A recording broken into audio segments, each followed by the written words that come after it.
آج جیسے ایک ڈیولپمنٹ ہوئی ہے ہمارے پاکستان میں، بائی لاز امپروو ہوئے ہیں اور ملٹی سٹوریز کا کانسیپٹ آیا ہے، اور جس طرح سے لینڈ ویلیوز بہت زیادہ بڑھ گئی ہیں، کنسٹرکشن کاسٹ بہت زیادہ بڑھ گئی ہے،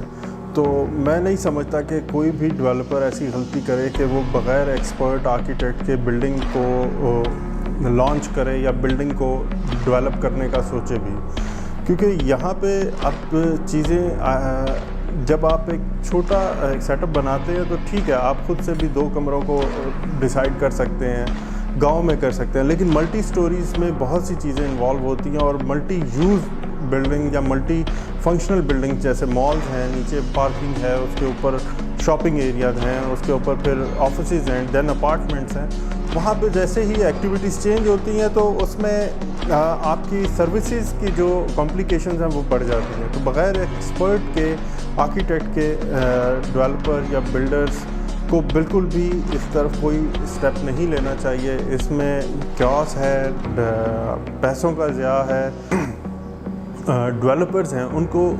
ایک چیز کو سمجھنا ہوگا کہ جیسے ڈاکٹرز میں اسپیشلائزڈ ڈاکٹرز ہوتے ہیں، کچھ ہارٹ اسپیشلسٹ ہیں، کچھ ENT اسپیشلسٹ ہیں،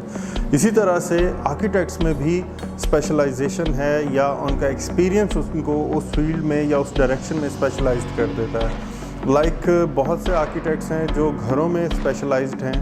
تو ملٹی سٹوریز کی اسپیشلائزیشن نہ ہونے کی وجہ سے یا اس کا ایکسپیرینس نہ ہونے کی وجہ سے بہت سی چیزیں مس کر جاتے ہیں۔ اسی طرح سے مجھے کبھی کال آتی ہے کہ جی آپ ہمارا جو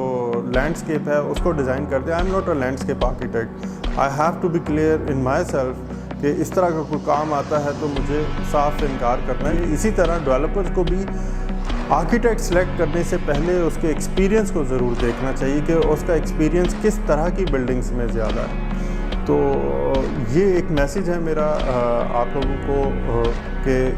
یہ چند پوائنٹس جو ہیں کہ آرکیٹیکٹس کو ضرور آن بورڈ لیں پروجیکٹس میں پہلے دن سے، ایون کہ سلیکشن آف سائٹ پہ بھی اگر آپ اس کو کر سکتے ہیں تو ضرور آن بورڈ لیں۔ اور دوسرا، ہر آرکیٹیکٹ ہر طرح کی بلڈنگ نہیں بنا سکتا، وہ اسپیشلائزڈ لوگوں کے پاس جائیں۔